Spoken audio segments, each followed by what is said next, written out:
I'll tell you, when I became a parent, I realized how much my parents had sacrificed. My kids would come, try to wake me up to go open gifts like at 3 in the morning. I didn't even know 3 o'clock came twice a day, but it was a sacrifice.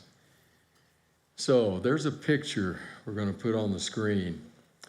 I would be really surprised if anyone recognizes this person. Really surprised. I wouldn't have recognized it, though I'd heard his story until I looked it up this week and found his picture. So this is Lawrence Edward Grace Oates. It's quite a name. The way I remembered it is his initials are Lego. That's pretty good. So this is Lego right here, although his friends called him Titus. Titus was a military man and an explorer. He was born in 1880. He died in 1912 at 32 years of age. March 17 of 1912, to be specific. He was part of Robert Scott's ill-fated exploration trip to the South Pole called Terra Nova. So Titus went along with the whole crew. They set up a base camp, and then 5 of them pressed on to try to find the place for the first time, and then try to do some exploring, some researching, some understanding of what was there. They found the place only to discover that somebody else had gotten there first. On their way back to base camp, they faced the kind of bitter cold that kills people. It was ruthlessly and bitterly cold. So much so that frostbite set in different ways to different members of the crew, but especially to him. His feet were frostbitten, especially his left foot became so frostbitten that Titus couldn't even walk. He could stagger around but not really walk very well. And he began to plead with his comrades to leave. Just go, just leave me. You've got to get back. If you don't leave me, we're all going to die. So go. But they would hear none of it. Now, in the end, all 5 of them perished. But later, diaries were found at one of the locations in which it was recorded what had happened with Titus, what he had done. He had apparently gotten so focused on trying to save his comrades, trying to convince them to go on and leave him, and they not listening to him, that there came a morning in the bitter cold when he made his way to the opening of the lodge, the hut, the igloo, whatever it was where they were staying and seeking shelter from the cold. And he simply said to them, I'm just going outside and I'll be a while. And he went out into the whiteness and was never heard from again. I read that and I thought, what an act of utter self-sacrificial service. Just very simple words. I'm just going outside and I'll be a while. It speaks to the kind of service that is rare in human circles. The kind of service that fully gives of oneself for the well-being, for the good of others. Honestly, it speaks of the kind of service that we think of at this time of year. This time of year in churches called Advent, in the world around us called Christmas. But that's now not how it was to be understood by the people of Jesus' day. Had you asked them about the coming of the Messiah, you would have gotten something entirely different from an act of self-sacrificing service. That was not their understanding. So last week we were in Matthew's gospel. This week we're going to Mark's gospel. Now Mark's gospel does not have something that Matthew and Luke do have, and that's the cradle. We don't find the cradle. Well, we find hints of it here and there in Mark's gospel, but we don't find the nativity scene. We don't read the story of how Christ came. In fact, this is how Mark's gospel begins. This is the first verse of the gospel. The beginning of the good news about Jesus the Messiah, the Son of God. Just that abrupt. Just that simple. In fact, Some of you, if you look at your Bible, you'll notice that there's a footnote after the last few words of that verse saying that these words don't appear in some of the oldest manuscripts. So if we were to read it as those manuscripts read it, this would be how Mark's gospel would begin. The beginning of the good news about Jesus the Messiah. And then it takes off with John the Baptist, starts to tell the story of Jesus, and we're basically running through the rest of Mark's gospel. That's it. The beginning of the good news about Jesus the Messiah. Off to the races. No cradle. So where is the cradle in Mark's gospel? We certainly have the cross in his gospel. And that's where it gets deeply challenging for the people of Jesus' day and world. Because a cross, that had nothing to do with their understanding of a Messiah. Zero to do with that. I read a story this last week, happened years ago with Prince Philip, Duke of Edinburgh, and Princess Elizabeth, who would become Queen Elizabeth II.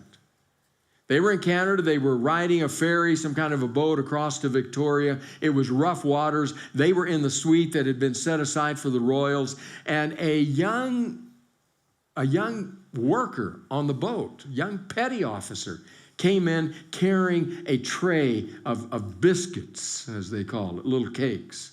Came in carrying a tray of little cakes for the royals, and the water was so rough that they hit something, and suddenly, whoop, there it went, and all of them were all over the floor. Immediately, Prince Philip jumped down and began to gather them up, got half of them, put them up on the table, sat down, looked at Elizabeth and said, "Well, they're mine, yours are down there."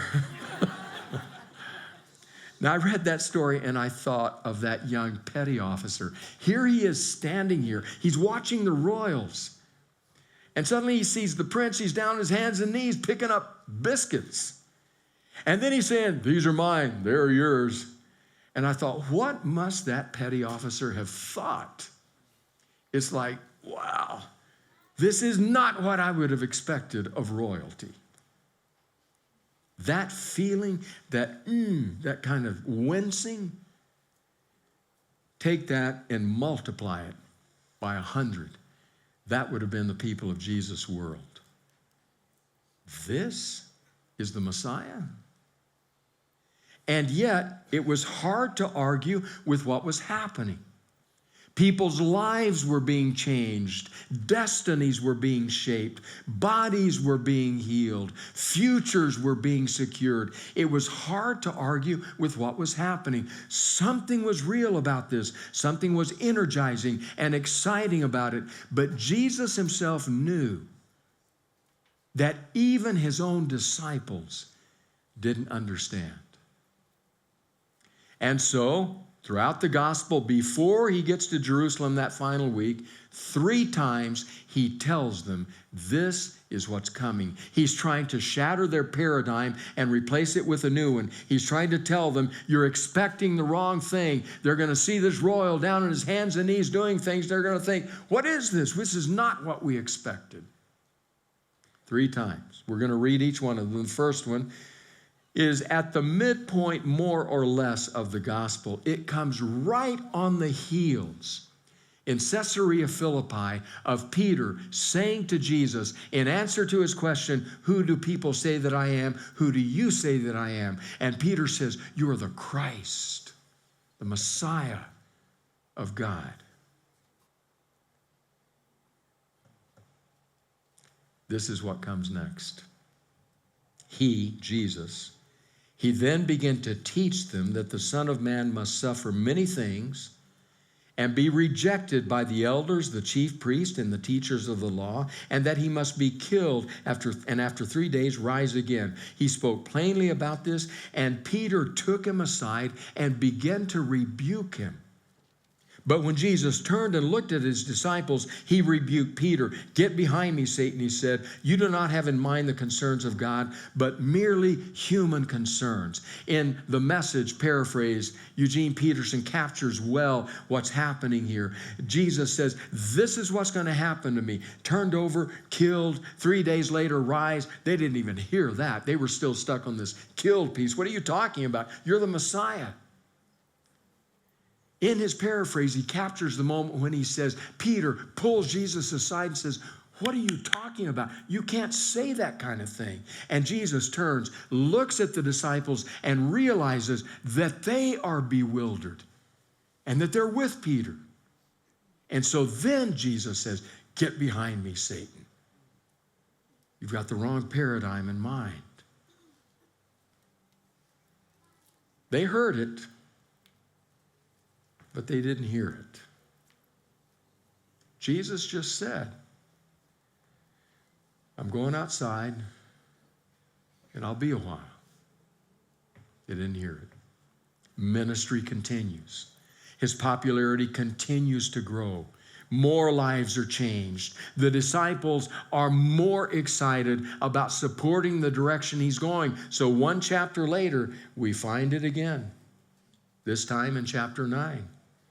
They left that place where he'd been doing great ministry and passed through Galilee. Jesus did not want anyone to know where they were because he was teaching his disciples. In other words, he wants a quiet moment here with his disciples to try to really get through to them the reality. He said to them, the Son of Man is going to be delivered into the hands of men. They will kill him, and after 3 days he will rise. But they did not understand what he meant and were afraid to ask him about it. So now, at the height of even greater ministry, with greater excitement, more people joining them, he says it to them again. This time an element of fear is introduced. Now the disciples, it's no longer Peter being angry. Stop saying that, Jesus. It's not that. Now it's fear. Like, what's he talking about? You kidding me? But they're afraid to ask. There's a third time. But before reading the third time, just 3 things to notice in the passage as we read it. First of all, they are getting near Jerusalem. They're on their way to it. This is the last journey. There is a destiny, a date with Calvary once they get to Jerusalem. But don't think this is by mistake or happenstance. This is not by chance, because the text will tell us Jesus is leading them. He is going forward assertively. He's saying, I'm just going outside, and I'll be a while. Notice that. Secondly, notice the disciples are even more deeply disturbed. They're astonished. He's actually going to Jerusalem? We know what's there. Thirdly, notice that the people are in awe. But they're still following, even though at a distance. They're doing that because they know their religious leaders. They know the Roman Empire. They can see what's happening in the ministry of this man, Jesus, and they know they are on a collision course, but he's actually going to go right into the belly of the beast. Seriously? I can't believe this, but I wouldn't miss it. That's the context. That's the reality of the third time. This time is, again, a chapter later. Mark 10, verse 32. They were on their way up to Jerusalem with Jesus leading the way. And the disciples were astonished, while those who followed were afraid. Again, he took the 12 aside and told them what was going to happen to him. We're going up to Jerusalem, he said. And the Son of Man will be delivered over to the chief priest and the teachers of the law. They will condemn him to death and will hand him over to the Gentiles, who will mock him and spit on him, flog him and kill him. 3 days later, he will rise. From later incidents, it's clear they heard a lot of this. They did not hear the 3 days later thing. They were too caught up on what are you talking? Be killed? Just to underline how hard it is to shift our paradigms and how difficult it was for them to hear what Jesus was saying. Notice the very next thing that happens. He has just said, I'm going to be mocked, I'm going to be spat upon, I'm going to be killed. Yeah, he said, 3 days later I'll rise again. They didn't hear that. He's just said, I'm going to be killed. This is the immediate next thing. Then James and John, the sons of Zebedee, came to him. Teacher, they said, we want you to do for us whatever we ask. What do you want me to do for you, he asked. They replied, let one of us sit at your right hand and the other at your left in your glory. You don't know what you're asking, Jesus said. Can you drink the cup I drink or be baptized with the baptism I will be baptized with? We can. We can, they answered. Jesus said to them, you will drink the cup I drink and be baptized with the baptism I'm baptized with, but to sit at my right or my left is not for me to grant. These places belong to those for whom they have been prepared. Am I missing something? Here we are. I'm going to be killed, mocked, spat upon, treated cruelly. I will rise again, but make no mistake, we are going into the belly of the beast and I'm going to die. Next statement, Jesus, we got a favor to ask of you. Yeah, what's that? Can we sit, one on your right, one on your left, in your glory? It's like, what happened here? Did you hear what he said? And how curious it is how quickly they will disappear. It makes us, if it didn't feel so self-righteous, want to stand and say, James and John, on the day of his crucifixion, there are 2 more crosses here. You can hang on his right and you can hang on his left at his coronation at Calvary. Where are you, James? Where are you, John? They didn't hear him. I'm going to die. Oh, we want to be right there when you're in glory. It's how hard it is to shift and to change our paradigms. We have a paradigm in the modern world for this moment that I love, by the way, called Christmas. It's a beautiful paradigm. The trees go up, the lights go on, the carols play, the gifts are given, family comes home, we play games around the table, we open, oh, this is just what I wanted. This is exactly what I wanted, just what you get for somebody who has everything. This is it perfectly. That's our paradigm. And then in the middle of it, Jesus keeps saying, I'm just going outside and I'll be a while. And we don't hear it. In fact, at the end of this section, just a few verses later, the last verse says it about as clearly as it is said in the Gospel of Mark. Notice what it says, Mark 10, verse 45. For even the Son of Man did not come to be served, but to serve, and to give his life as a ransom for many. That's the cradle and the cross. That's as close as you get to the cradle in Mark. The Son of Man did not come. How did he come? He came wrapped in human flesh, born in a cave, laid in a manger, the cradle. That's how he came. And then he will give his life. That's the cross. That's his ultimate act of service. Cradle and cross. That's not our paradigm of Christmas. In fact, listen to the words of New Testament scholar Grant Osborne. He's writing about this one verse, to give his life a ransom for many. He writes this, Jesus as the Son of Man is the final model for a life of servanthood. This is rightly one of the most well-known and discussed sayings in Mark with profound theological implications. It becomes the virtual definition of servanthood.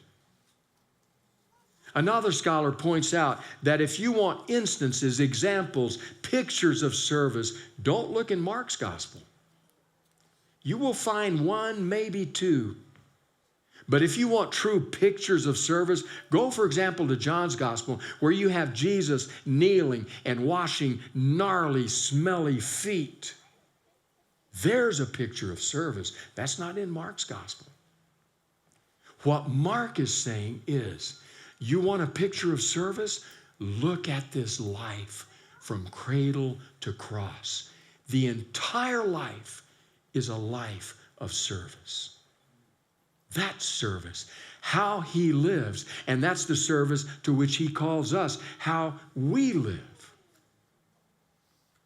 Louis Barbieri, another New Testament scholar, Jesus gave himself for, or that is, in the place of many.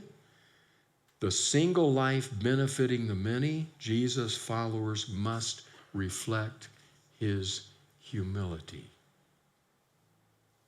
A life of service. Many of you, that's what you live. That's what you do. I realized years ago here at our church, when we invite people to come and to serve at the church, we are thrilled with every single one who comes. We are grateful to you. We take it seriously, and we try to come alongside, support, equip, do all that we can to help facilitate that. But the church is far from the only place you can serve. In fact, if every one of you responded today, we need your help, we wouldn't know what to do with you. Because the truth is, this is the church gathered. And that's an hour, 2 hours a week. The life of Jesus is the model for the church scattered. The church that goes out into the world to be light in the darkness, to heal the hurting, to come alongside the lonely, to feed the hungry. That's the church of Jesus. That's the life of Jesus, the life he offers us in Mark. I'm just going outside, and I'll be a while. Those were words that could have echoed through the universe when the Son of God wrapped himself in human flesh and stepped down the starry stair steps of the sky and ended up crying like a baby in a manger in Bethlehem, the cradle. And he would live a life that would lead to the greatest act of self-giving service by blazing away all the way through death for us on the cross. That's Jesus in Mark's gospel. Listen to Kimberly L. Clayton, New Testament person, pastor. She writes, Mark implies that we too can live in ways that ransom others. Jesus frees us well-intentioned disciples struggling with the desire for safety and glory over sacrifice and service. Who wants to sacrifice? Who wants to serve? Still, such Christ-like service does not come to us easily. And then she tells her story. While pastoring an urban church, I saw dozens of homeless people come daily seeking help. Our outreach center offered many services. One day, a man leaving the center asked me if he could borrow a stapler. He made this request from the hallway while I stood behind the safety of our office wall and glass window. I'm ashamed to admit it, she writes, but I hesitated. He held no papers in need of stapling. Behind the wall of my office and wall of privilege, I held a stapler. In that momentary hesitation, Christ came to teach me again the nature of discipleship. By God's grace, I went out and gave him the stapler. He bent down and began to staple his torn pant leg from his ankle to his knee. He had only wanted to shield himself from the cold, the bitter cold. And I had almost refused to serve in even that simple way. Listen to this, Clayton says. It did not cost me anything, yet it might have cost me my soul. I understand all too well James and John's wrong-headed request. I'm going to die, says Jesus. Can we be with you in glory? Can we co-reign with you? When Jesus says, I'm just going outside and I'll be a bit, they totally miss it. So where is the cradle in Mark's gospel? After living with it some time and this week, I finally concluded where the cradle is in Mark's gospel. It's in my heart. It's in your heart. I finally concluded that's where Jesus needs to be born this Christmas season. Because that cradle is intimately tied to this cross. My heart, his cradle, his cross, my life. Maybe the best thing we could say this Christmas season is this. I'm just going out there for a while. Out there, the world, the hurting, the little, the least, the last, the lost, the lonely. I'm going out there, and I may be a while. Because that is a choice for self-sacrificing service in the name of Jesus.